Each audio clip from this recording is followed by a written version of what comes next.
Hi, I'm Carla D. Tillery, and welcome to the Chair Chronicles. I'm your life coach and your favorite auntie. You know, that aunt that is so not afraid to tell you the truth and help you see things just a little clearer, and you love her advice. Well, as a certified life coach with over 2 decades of experience, I'm very passionate about helping you find your happiness. So pull up a chair and let's have a talk.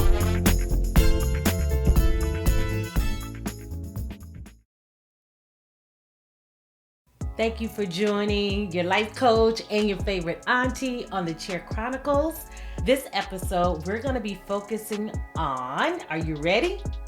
We're going to be talking about the difference between self-care and self-love. Self-care and self-love. What's the difference? Have you even thought about it?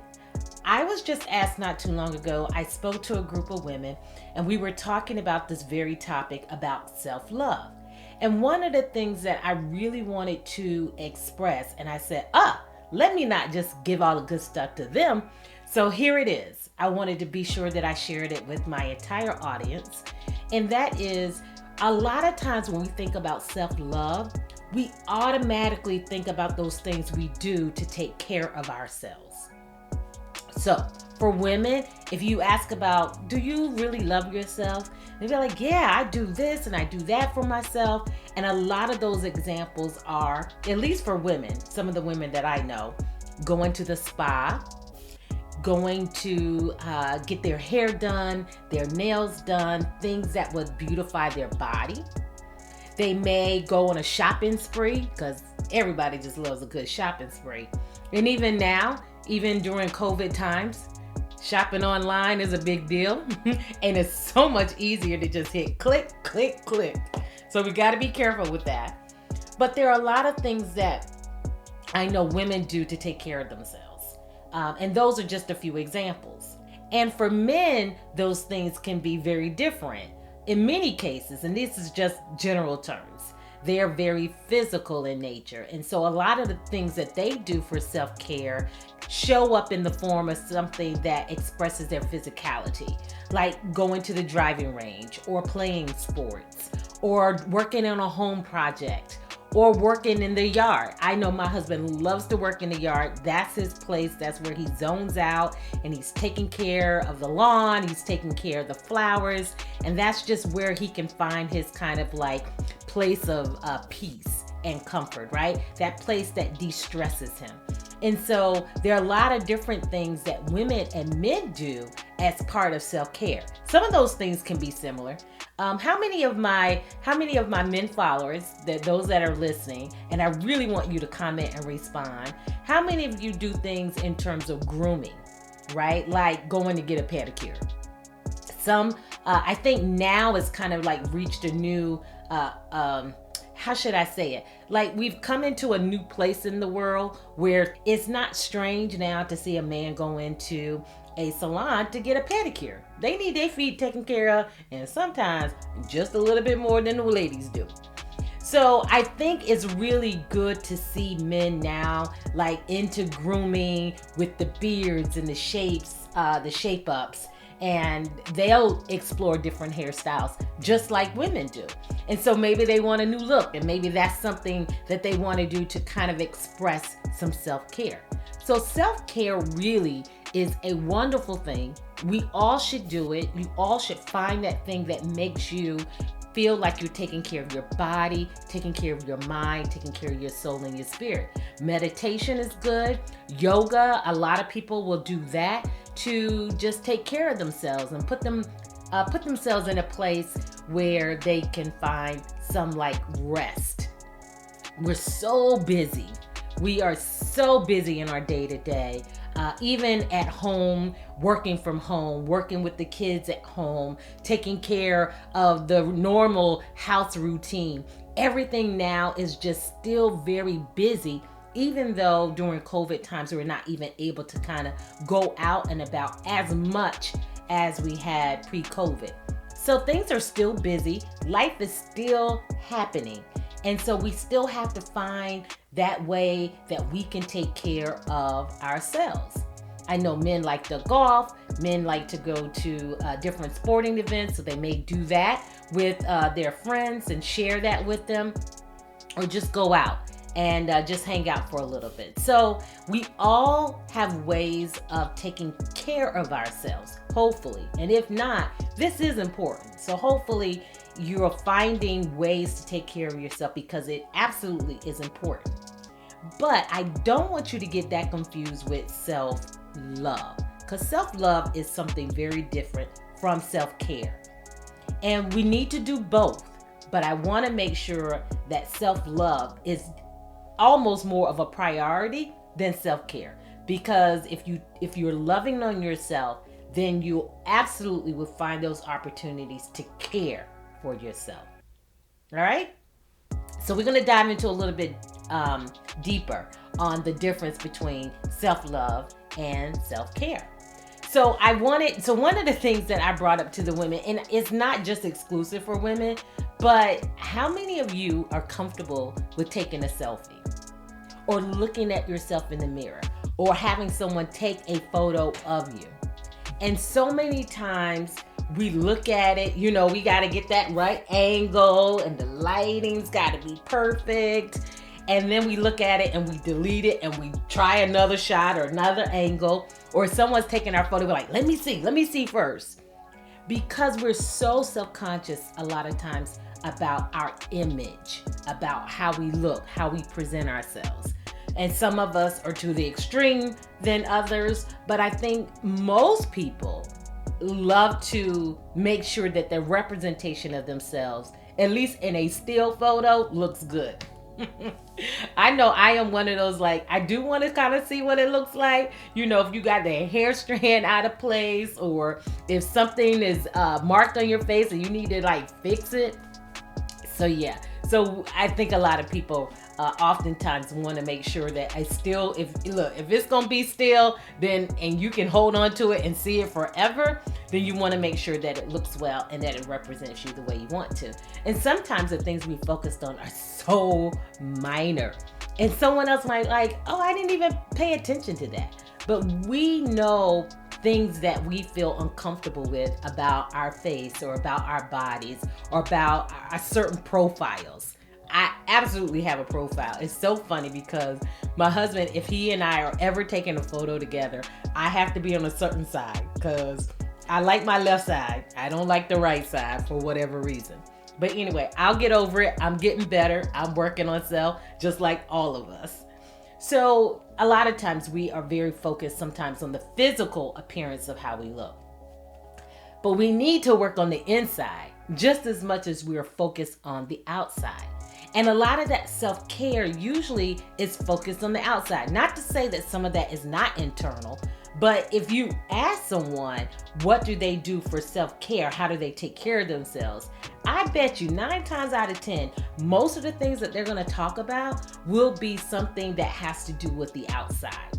It won't be the meditation or the yoga. That might be included, but one of the first things they might say is going to the spa, or it might be having some alone time to do something uninterrupted.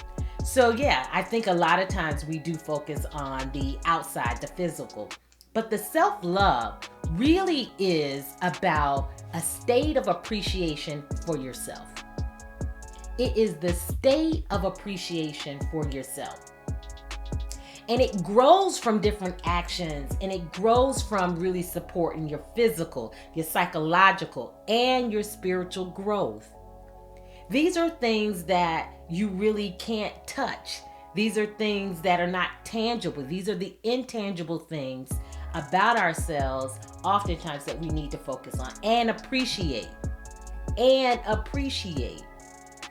It's like having a high regard for your own well-being and happiness. This is not about something you necessarily do or express outwardly. Again, the self-love really has a lot to do with what's on the inside. So that's heavy, because it's very different from self-care.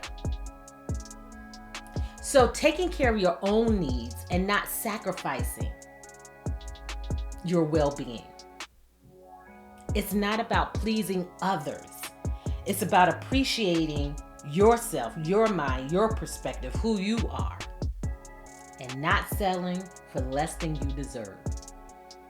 How many of you have settled? At one point or another, have settled and felt like, oh my gosh, I wish I hadn't done that. I wish I had wanted more. I wish I had strived for more for myself. Yeah. Self-love. It can be such a heavy topic because a lot of times we don't want to think inwardly. We want to just focus on the thing that's on the outside because that's what everybody sees, without really understanding that we really illuminate on the outside what's on the inside. And we try to mask it. I mean, we do. I think men and women alike both try to mask and cover up things that are going on the inside, but usually we fail at it. If you have someone who's close to you or people that know you really well, they can tell when something is off. They can tell when you're not like in it, like when you're not connecting. You may look good on the outside. Physically, you may be in shape. You may have a beautiful aesthetic to you on the outside, but on the inside, there's something that still comes out of you, and it's like, yeah, you're kind of off today. What's going on? So yeah, I think I really want you to start to focus on self-love, that appreciation for yourself. All right? Now, self-love can, again, be expressed in different ways. But what I want to talk about is, why is it so hard to appreciate yourself? Why? It is a struggle for so many people to really look in the mirror and love what they see in their authentic, raw state. Before you cover it up with stuff. Before you put the creams and the lotions and the makeup. Or before you shape up the beard and trim the mustache. Yes. Why is it so hard? So from talking with different people, again, because I interact with so many different people, I absolutely love studying people and human behavior and their perspectives. And so what I've learned over the years is that people struggle with loving themselves because, one, of past experiences. Sometimes things that have happened to us in the past hold us back. It could be some type of pain we encountered, some type of abuse, neglect, some type of rejection. And in many cases, it could be from something during our childhood that some little boy or some little girl said about us or didn't say about us. And then we have taken that on into our adulthood. Now, isn't that crazy? To have something that you experienced in the 2nd grade or in the 4th grade still affect you to the point where you have a hard time accepting the way you look, the gap in your teeth, the gap in your mouth. Or it could be the way you hold your head. Because, kids are not always, they're trying to be funny and they want a lot of attention. But sometimes kids say things that are hurtful. And I know bullying is a big thing, but I'm talking even some of the lighter kind of conversations and things that happen when children are at play. And, being the last one picked for, to be in a race on a team, right? Nobody wants to be the last one. But sometimes that can affect you into your adulthood because you wasn't picked first. So then you start to say, well, what's wrong with me? Why don't people want to sit with me in the lunchroom? Why am I always in the corner by myself and no one wants to be with me? Sometimes those things have a long-lasting effect into our adulthood. So past experiences, it could come from something very innocent during your childhood, or it could be something very traumatic. It could have been some type of physical abuse in the home. It could have been some type of emotional abuse at school that has taken place. It could be just trying to get and win the attention of someone and not having them give that back to you. That makes you feel like something is going on. So past experience sometimes can influence how you see yourself and how you receive yourself. Yes. How you see yourself and how you receive yourself. Past mistakes, that's number 2. Past mistakes can absolutely impact your ability to love yourself because you're constantly beating yourself up for some decision that you made and you didn't like the outcome. How many of you made some decisions that you wish you could take back? That you wish you could go back in time and say, I would do that so differently if you had that opportunity. But we live life, we're gonna make mistakes, but sometimes those mistakes can absolutely cause us not to love ourselves. I have worked with people who have been incarcerated, and sometimes they absolutely hold their future hostage because they're constantly thinking about what they did to sort of get them in that place. In some cases, some people have caused their actions and that's the consequence, and others may not have, but still found themselves in the wrong place at the wrong time, subject to that. And so for those who are incarcerated, self-care cannot be the same thing as self-love. They don't have that opportunity to go to the spa and to go to the driving range and to do different things and to go shopping and all of these other things that we do for self-care that we call self-care, right? They don't have that opportunity. So it's got to be deeper than that. We have to learn how to provide ourselves the opportunity to love ourselves. And those types of things cannot define it. Because there's so many people who are homeless, who don't have money, but they absolutely can still love themselves. So, past mistakes, past experiences are some of those things that can prevent us from loving ourselves.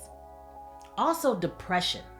Now, I know depression usually is the result of something, but in many cases, the state of depression really drains the ability for that individual to have the right perspective on life and to have the right outlook on life because they come paralyzed by their emotion, by their mental state and capacity.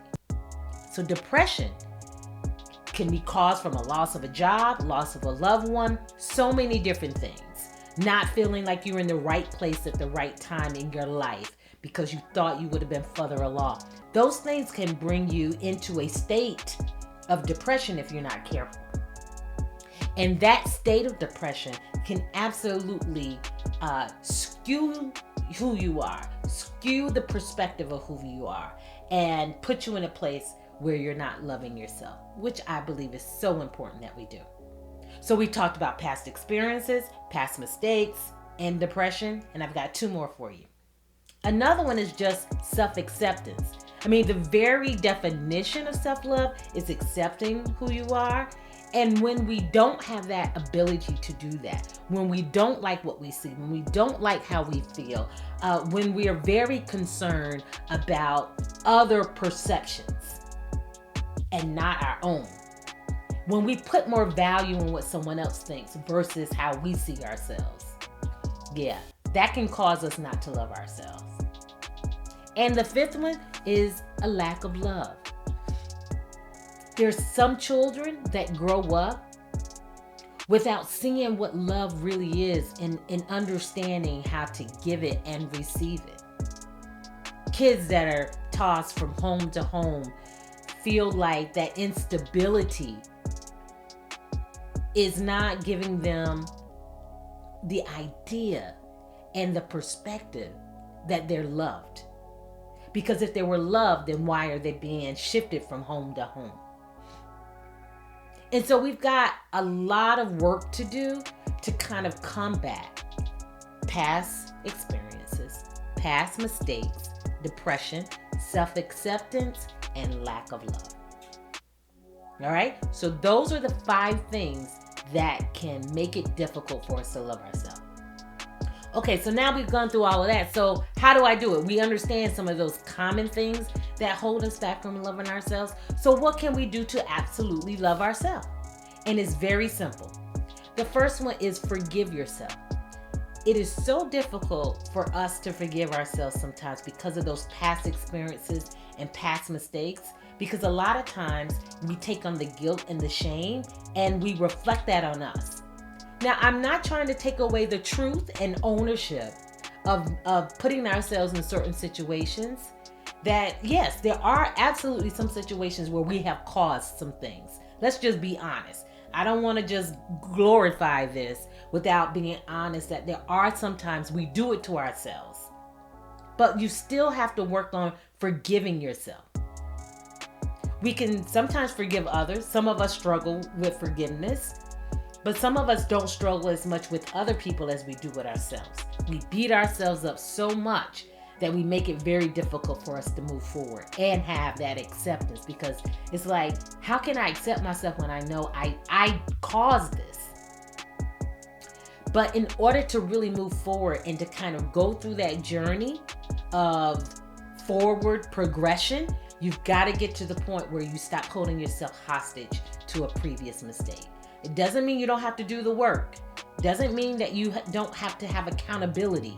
But what it does mean is that in order to have accountability and to go through the work and to go through that process, that you do have to get to the point where you forgive yourself so that you can then move forward. Learn your lessons, learn how to maneuver better, learn how to make better decisions and better choices. But at some point, you have to forgive yourself. It's a part of the process and it's a part of that work. All right? Forgive yourself. The second one, validate yourself. We so many times are looking for other people to validate who we are and our worth and our value. We've got to learn how to give that to ourselves, to validate who we are as an individual, to validate our mind, to validate our thoughts, to validate our perspectives. We have to validate our own life first so that others can start to validate it. And that's irrelevant at the end of the day. But it does need to come from you first. It does need to come from you first. Some children grow up without their parents, their mom or their dad or their auntie or their grandparents validating who they are. Validating that you are your own individual and that you are enough just the way you are. And that doesn't mean don't get better. It doesn't mean don't sharpen yourself. It doesn't mean don't improve who you are. But what it does mean is that I see you and that you have some type of worth and value all on your own. It's not contingent upon something else. It's not contingent what you do for me or what you give me. So yeah, we've got to learn how to validate ourselves. And so often we grow up looking for someone to validate us. We're looking for someone to see us. But do you see yourself? Do you see what you have to offer? Do you see what you have to give? Because when you can see that, then you can validate that within yourself without it being required for someone else to validate you.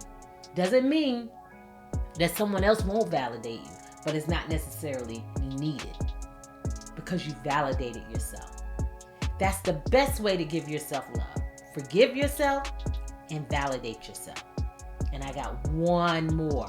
You ready? And this goes back to purpose and passion. And those of you who follow me all the time, you know I talk about this all the time. You gotta know your purpose, because that allows you to connect to something that's greater than who you are. And when you discover it, embody it, and love your purpose, that allows you to accept who you are because you know your worth, you know your value. It makes it easy to validate yourself because it's connected to your existence. So when you understand who you are, understand why you are here, that powers you. It empowers you to love yourself unapologetically. You can do it with an attitude. Unapologetically. Okay, I know men are not going to do that like that. But for you women out there who can do it with an attitude like that, men will be strong. They will be boastful. They will do it without without being conceited, but they can walk in their authority and walk in the power of who they are because they forgive themselves, they validate themselves, and they understand and they embody their purpose. That was good. That is how you do your very best in loving yourself. You forgive yourself, validate yourself, and you discover and embody and embrace and love on your purpose, the reason why you're here. Everything ties back all the time to your purpose. That self-love and that self-care, because you know there's a reason why you're here. There's something that you have to fulfill. There's something that you have to embrace about who you are and about why you're here and the strength and the beauty of who you are. So, yes, we need to take care of ourselves, but more importantly, we need to love ourselves. And when we love ourselves, it makes it so much easier to care for ourselves. But don't just take care of yourself without loving yourself. Big difference. Big difference. So I hope that you have taken good notes on this, because we need to move forward as a people, as a body. We need to move forward with loving ourselves so that we can be the greatest examples of that, and so that others who are watching us, because I believe everybody has an influential circle. I want you as influencers to be able to shed light on what it means to give self-love. The forgiveness, the validation, and fulfilling purpose. All right, that's enough for today. I want you to really stew on this. I want you to take this all in. I want you to provide your comments. I love when you reach out to me. I receive different messages from people that are listening to these episodes. So thank you so much for showing me so much love. And I want you to stay tuned and stay connected on the Chair Chronicles.